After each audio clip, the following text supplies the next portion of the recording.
welcome back to Journey Within Reiki, where we reflect, heal, and embody new aspects of ourselves in each session.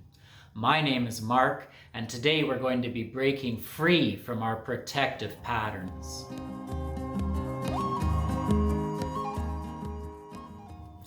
When we're reflecting, all we are doing is shining our light of awareness on the parts of ourselves that we may not have looked at or known were there before. There is nothing else required, there is nothing to do.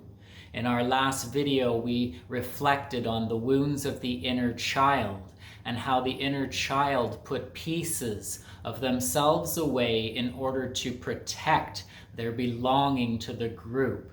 This was a clever survival instinct that we all have as children.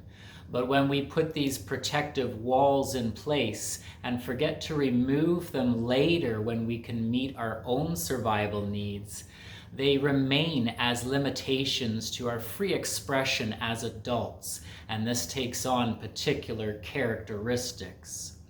So today we're going to free ourselves from some of those protective walls that we put up as children in order to ensure our survival.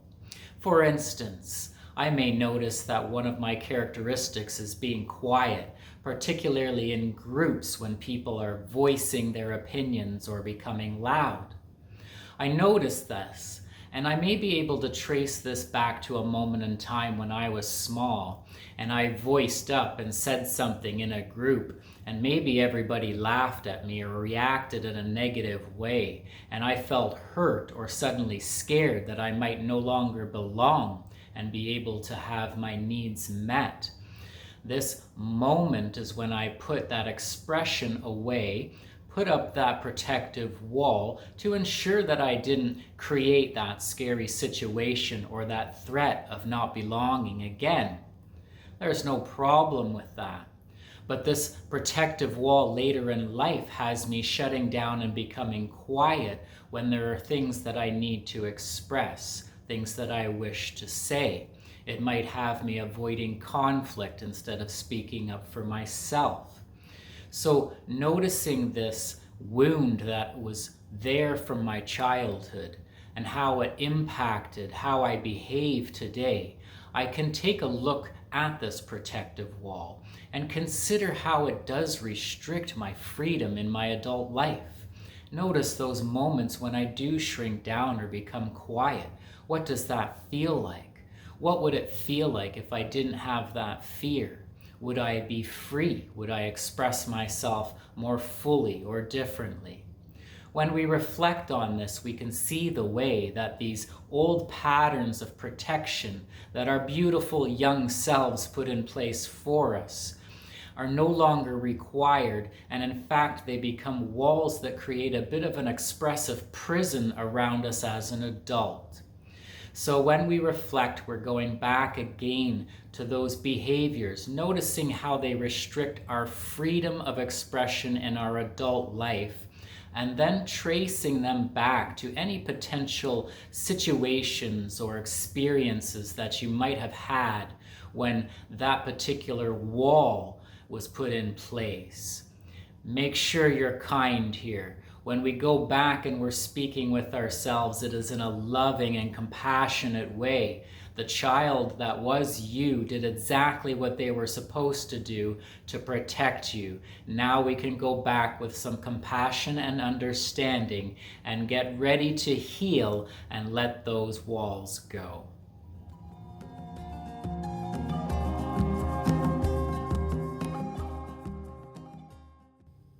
It's always helpful when we're ready to do some healing to remind ourselves of the intention here. The intention is not to uncover all the problems and start to make changes to ourselves and our life. There's a reason why the embodiment section is separated from the healing section in these sessions. Healing is only about one thing, and that is directing love toward yourself. That is the essence of healing. So in this healing, we are going back again to speak or have a conversation with the younger versions of ourselves or the inner child. The reason that this inner child is always a part of our healing is because many of the subconscious patterns that we developed back then are playing into our adult lives and causing some unpleasantness. So we're going back to recognize that the younger child put some of these expressions of us away and put up some walls of protection because that was what was required to keep us safe, to help us belong, to make sure our survival needs were met. It doesn't help to go back now and communicate with that inner child in a critical or judgmental way.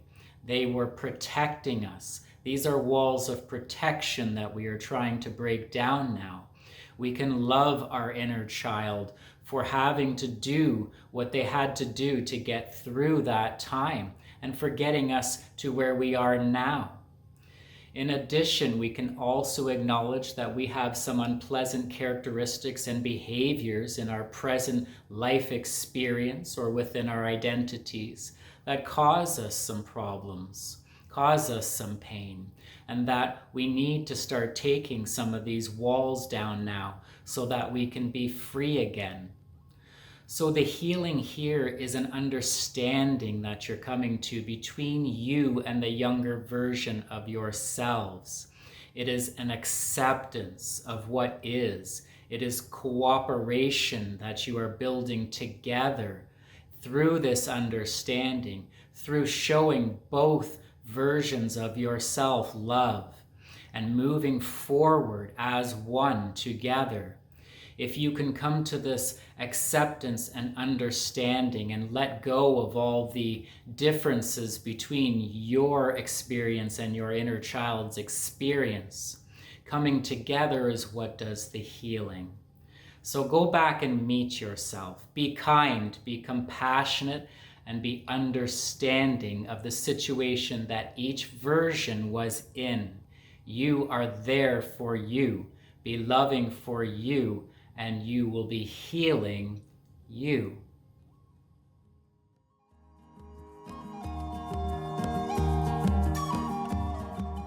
The embodiment of that free and authentic version of you will happen naturally as you begin to take down some of these walls of protection that have been holding you prisoner for so long.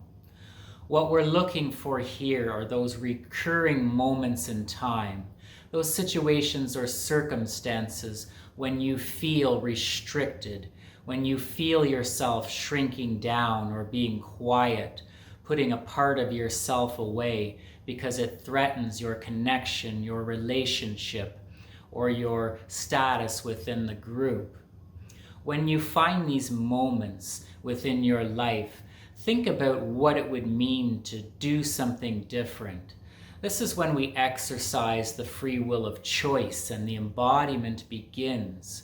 We have to choose to do something different if we wish to have a different experience. When we consider doing or saying or being something different in these recurring situations, it is often scary.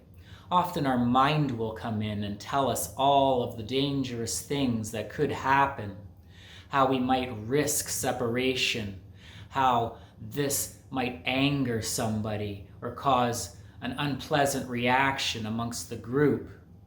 Well, this is just the same fear-based response that we're trying to overcome in the first place. So don't participate in response to this voice. What we're going to do here is reflect on the different choice or action that we can make. We're going to walk ourselves through it, what we will say differently, what we will do differently, how will we show up for ourselves this time. Then, all we need to do is find the courage and the trust and the love for ourselves to make that choice the next time we're in that situation and feel restricted or contracted. Then, what happened? Take notice. Maybe all those dangerous things that your mind was worried about didn't happen. Maybe you didn't lose connection. Maybe if you did, it was a connection that was causing pain anyway. But take notice about the feeling that is coming forth now that you have been there for yourself, expressed on behalf of yourself, voiced on behalf of yourself, shown up for yourself. That feels like home, safety, security, and freedom.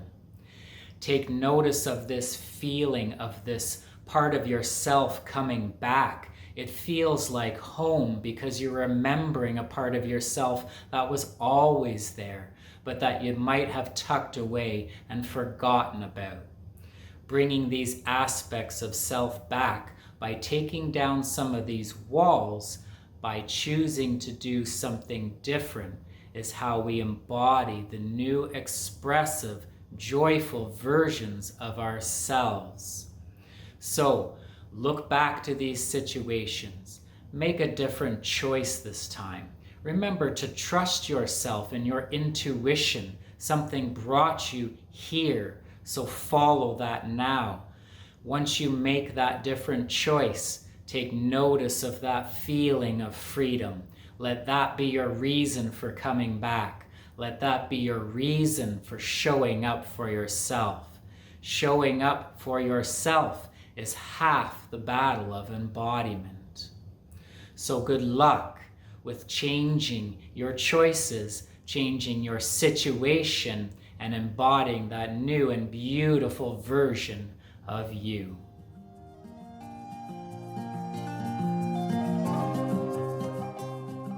Thank you so much for being here with me today and with Journey Within Reiki. You are loved and appreciated here.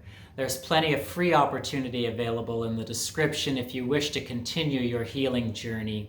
And until next time, remember that you have the power to heal yourself and that you are safe and you are loved.